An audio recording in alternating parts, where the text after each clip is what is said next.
السلام عليكم ورحمة الله وبركاته. ازيكم يا ابطال؟ عاملين ايه؟ بتكونوا بخير. قبل اي حاجة ما تنساش تصلي على النبي عليه الصلاة والسلام، وتعمل لايك واشتراك عشان الفيديوهات الجديدة في اسرع وقت. ورمضان كريم علينا وعليكم. ولو ما صليتش المغرب اتمنى ان انت تروح تصلي. فيديو النهارده هو مراجعة انمي بلاك كلوفر. فمن غير ما نطول كتير فلنبدأ.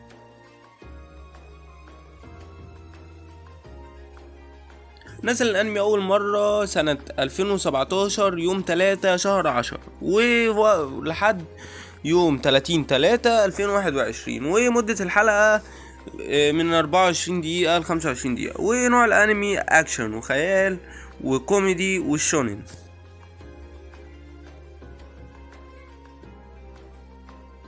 واول شخصيه معانا هو استا، بطل القصه واللي اتولد في قريه مليانه سحر، بس هو ما كانش عنده اي قوه سحريه.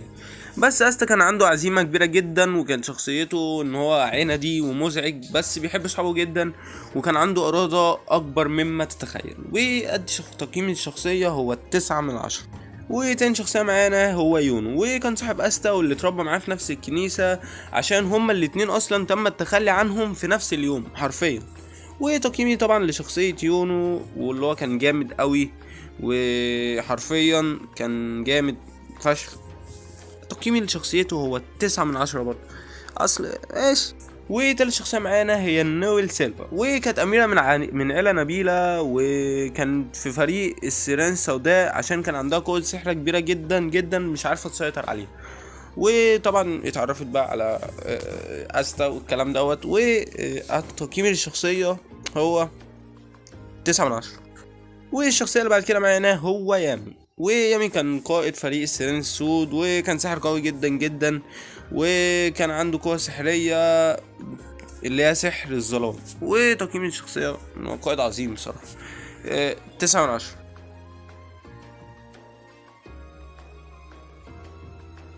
وبتبدأ قصتنا بالتخلي عن استا ويونو في نفس اليوم في نفس الكنيسة، وكبروا مع بعض وهم أطفال.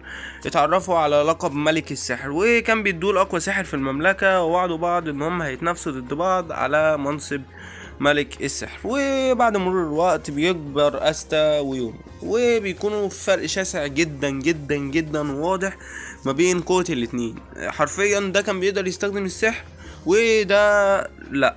تمام. وكان بيحاول بيأس وبيحاول يصحي قدراته استا طبعا، وقعد يتدرب تدريبات جسدية جامدة جدا لحد ما بيوصلوا لسن ال15 سنة.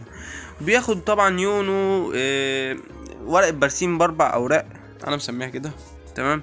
وكان قوته جامدة بفتيقة، وفي نفس الوقت استا مش بياخد حاجة، ما بيلاقيش كتاب يعني يختاره. بعد فترة صغيرة بيتعرض يونو لهجوم من شخص كان هدفه ان هو ياخد الكتاب بتاع يونو. وحاول استا انه يحارب البتاع ده لحد ما قرب يتهزم في حته عاطفيه كده. استا بيسمع لصوت يونو، ومشاعر استا بقى بتتحرك في حاله من الغضب وبتاع، لحد ما بيطلع لاستا كتاب ب5 أوراق برسيم، اللي هو بلاك كلوفر بيمنحه القوة الكافية عشان يهزم الشخص اللي كان بيسرق البتاع ده الكتاب من يونو. وبعد كام يوم بيطلع استا ويونو للعالم، وكل واحد فيهم هدف ان هو يكون ملك السحر. وده كان ملخص سريع كده للاحداث عشان لو انت لسه ما اتفرجتش للانمي. انمي جامد يعني.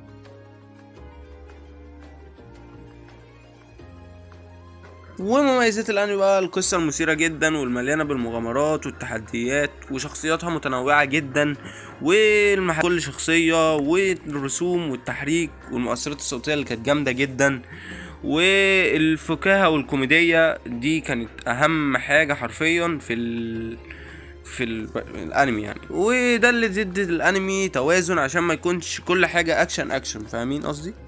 عيوب الانمي بقى ان هو بيمطوا في الاحداث جدا وبيكرروها، والصراخ والدوشه كتير برضو بتوع استا دول طرشوني، وحرفيا حرفوا الانمي عن المانجا الاصليه، ودي كانت اكتر حاجه انا مش حاببها.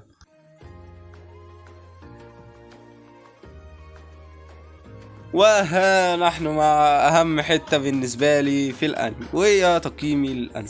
الصراحه الانمي العنصر الاساسي فيه هو الاكشن، وخصوصا ان استا ما كانش عنده قوه سحريه، فكان بيقاتل بايده، وكمان السحر عنصر اساسي، كان حاجه جامده بصراحه. فانت تخيل انت مش بتمتلك سحر وضعيف، وبقى كل اللي قدامك كلهم بيستخدموا سحر، فانت بتضطر، انت فاهمين اصلا. وبقى قوة جسدية وبتاع، وبيورينا الصداقة بين استا ويونو، والعزيمة والاصرار بتوع استا، وعدم الاستسلام. وتقييم الانمي 8/10. وبس كده تكون خلصت حلقة النهاردة. ما تنساش بقى اللايك والاشتراك وفعل زر الجرس عشان توصلك الفيديوهات الجديدة. وسلام.